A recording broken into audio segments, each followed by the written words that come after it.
अस्सलाम वालेकुम। Welcome back to my channel style and flavour from Switzerland, जिसमें कि आप मेरा स्विट्ज़रलैंड में रहते हुए लाइफस्टाइल देखते हैं और कभी कभार मेरे साथ स्विट्ज़रलैंड की सैर भी करने जाते हैं। मगर आज आपके साथ एक स्विट्ज़रलैंड के मतलब इन्फॉर्मेशन शेयर करूंगी, जिसके मतलब मुझे काफ़ी ज़्यादा क्वेश्चंस आए थे और लोगों ने पूछा है कि जिन लोगों के पास जो यूरोप के पासपोर्ट है, यूरोप के किसी मुल्क का पासपोर्ट है, तो वो स्विट्ज़रलैंड में किस तरह से सेटल हों, तो उसका क्या तरीक़ेकार है। चलो जी, इसके मतलब बात करेंगे। तो सबसे पहले मैं आपको बता दूं कुछ रेसिपी के मतलब। ये एक वेट लॉस रेसिपी है, क्योंकि आजकल हम ज़रा डाइटिंग शाइटिंग के मूड पे हैं, तो मैंने सोचा चलो जी कुछ वेट लॉस रेसिपी मैं बनाने लगी। तो मैंने ये सोचा कि आपके साथ भी शेयर करती हूँ। ये जी अंडे और बेसन और कुछ सब्जियां डाल के तो हम बनाएंगे ऑमलेट, जो कि हम बिना किसी ब्रेड या रोटी के खाएंगे। और ये एक बड़ा हेल्थी ब्रेकफास्ट होगा, जिसमें कि आपको ये फुल ऑफ प्रोटीन होगा, विटामिन्स, मिनरल्स और ज़ीरो कार्ब है। चलिए जी, आ जाते हैं अपने टॉपिक की तरफ। तो जी सबसे पहले ये है कि जिन लोगों के पास यूरोप के किसी मुल्क का पासपोर्ट है, वो लोग यहाँ आकर सेटल हो सकते हैं। मगर जिनके पास पासपोर्ट नहीं है, जिनके पास सिर्फ वहाँ का यहाँ मतलब वहाँ के पेपर्स हैं, जैसा कोई परमानेंट रेजिडेंस परमिट होता है, वो लोग यहाँ पर आके सेटल नहीं हो सकते। वो लोग सिर्फ विज़िट वगैरह के लिए आ सकते हैं। तो जिन लोगों ने यहाँ पर सेटल होना है, यानी जिनके पास पासपोर्ट है, उनको सबसे पहले ये काम करना है कि उनको अपनी जॉब यहाँ पर तलाश करनी है। जो भी जॉब मतलब वो वहाँ पर करते रहे हैं, या जो उनको यहाँ पर उनको पसंद है जॉब, वो आप नेट पे जाएं, नेट पे जाके आप लिखें जी जॉब्स इन स्विट्ज़रलैंड, तो वहाँ आपके सामने काफ़ी ज़्यादा वेबसाइट्स खुल जाएंगी और आप वहाँ से अपनी पसंद की जॉब तलाश करें, वहाँ पर एप्लीकेशन वगैरह दें। जैसे ही आपको जॉब मिलती है, मतलब जॉब मिलना आपको बहुत ज़रूरी है। या फिर आप बिज़नेस बेस पर आ सकते हैं, यानी आप यहाँ आकर अपना कोई बिज़नेस इस्टेब्लिश करना चाहते हैं, तो उसके लिए आप यहाँ आकर यहाँ के मतलब अथॉरिटीज़ को आप बताएंगे कि भाई आप ये बिज़नेस करना चाहते हैं, आपके पास इतना सरमाया है। वो बाकी सारा कुछ आपको देखेंगे। और ये भी हर ये टॉपिक जो है अलग है, इसके ऊपर भी काफ़ी एक इंफॉर्मेशन चाहिए। तो चले वो भी कभी इस तरह की बनाऊँगी मैं वीडियो। मगर जो आज है, आज आप सिर्फ जॉब की बात हम करते हैं।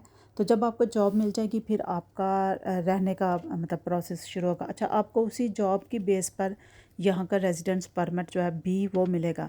इसके बाद फिर आपका रहने का आएगा। ज़ाहिर अगर आप अकेले हैं, फिर तो आप कहीं भी रह सकते हैं, किसी के साथ शेयर कर सकते हैं। और अगर आप फैमिली के साथ और फैमिली को बुलाना चाहते हैं, तो उसके लिए सबसे पहले आपको घर लेना है। घर के लिए ये है कि अगर आप फैमिली के 4 मेंबर्स हैं, जिस तरह हस्बैंड है, वाइफ है और उनके 2 बच्चे हैं, यानी आप 4 मेंबर्स हैं फैमिली के, तो उसके लिए आपको यहाँ पर 3.5 कमरे का मकान जो होना बहुत ज़रूरी है। उससे कम के कमरों के मकान में आप नहीं रह सकते। अगर ज़्यादा में आप रहना चाहते हो तो वो आपकी अपनी मर्ज़ी है। 3.5 कमरे के मकान में आ जाता है जी हमारा 2 बेडरूम आ जाते हैं, एक टीवी लॉन्ज आ जाता है और एक किचन और एक बाथरूम। इसको यहाँ पर कहते हैं 3.5 कमरे का मकान। आप वो घर लेंगे और फिर आप यहाँ पर अपना अप्लाई करेंगे अपनी फ़ैमिली के मतलब। जी मैं यहाँ पर जॉब करता हूँ, ये मेरी इनकम है और मैं अपनी फ़ैमिली को बुलाना चाहता हूँ यहाँ पर। फिर वो आपकी इनकम को देखेंगे कि क्या आप जो इनकम आपकी आ रही है, आप उसके अंदर अपनी फ़ैमिली को बुला सकते हैं। अपनी फ़ैमिली को यहाँ पर आप उनके सारे जो अखराजात हैं आप पूरे कर सकते हैं या नहीं। वो इस तरह ये सब देख के तो अमूमन यहाँ पर जो सैलरी मिलती है, वो अमूमन इतनी होती है कि इंसान अपनी फैमिली का मतलब ख़र्चा वगैरह तो उठा ही सकता है। मगर इसके साथ साथ ये भी है कि यहाँ घरों के किराए बहुत ज़्यादा हैं। थोड़ी सी आपके जो मतलब अखराजात हैं, यहाँ पर लाइफ थोड़ी सारी एक्सपेंसिव है दूसरे यूरोप की निस्बत। कीमतें यहाँ पर हाई हैं, घरों के किराए ज़्यादा हैं और उसके साथ साथ जो बाकी एक्सपेंसेस हैं वो भी थोड़े ज़्यादा।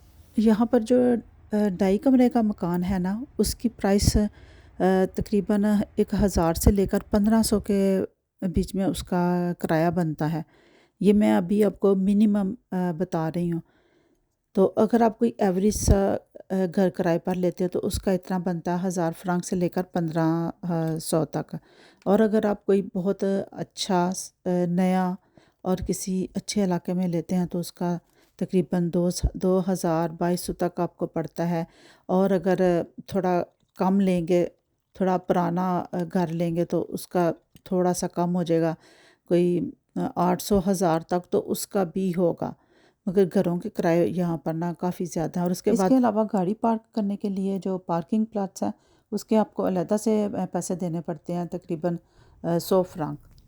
इसके बाद जो एक और बहुत बड़ा यहाँ पर ख़र्चा है वो है जी यहाँ की हेल्थ इंश्योरेंस, और उसमें भी काफ़ी पैसे चले जाते हैं। तो जो अडल्ट है उसकी तकरीबन 3 से 500 के अंदर अंदर उसकी हेल्थ इंश्योरेंस होती है। जो बच्चे हैं उसकी थोड़ी कम होती है। तो इसके साथ साथ ये भी है कि अगर किसी की इनकम लो है, यानी वो लो इनकम के बजट में आता है, तो उसको फिर वो हेल्थ इंश्योरेंस में थोड़ी सी कंसेशन आपको देते हैं। ये सारा तो प्रोसीजर फिर बाद का होता है। तो चलें, ये तकरीबन यहाँ पर मेन एक्सपेंसेस हैं। और इसके अलावा ज़ाहिर है फिर और भी खर्च, तकरीबन आपको 4 या 5 हज़ार की सैलरी हो तो फिर आप यहाँ पर अपनी फैमिली के साथ एक अच्छा अपना मतलब अच्छा आपका गुजारा हो सकता है, और आपको बड़ी इजीली यहाँ के वो पेपर्स दे देते हैं। बाकी जी बहरहाल अल्लाह ताला सब के लिए आसानियाँ करे। अल्लाह ताला सबको अब जो जो जो किसी की ख्वाहिश अल्लाह ताला पूरी करे। तो चलें, यहाँ अब हम आप पहुँच गए थे। हमारा ये थी जी 14 अगस्त का प्रोग्राम था हमारा। हमारी यहाँ पर एक सोसाइटी बनी हुई है, Pakistan cultural park Swiss culture society. तो उसके तहत हम इस तरह के प्रोग्राम्स करते रहते हैं ताकि हमारे आने वाले जो मतलब जो नई नस्लें हैं, जो बच्चे हैं, उनको हमारे अपने कल्चर के बारे में भी पता चलता रहे। तो इस तरह से ये 14 अगस्त का प्रोग्राम हमने सेलिब्रेट किया था।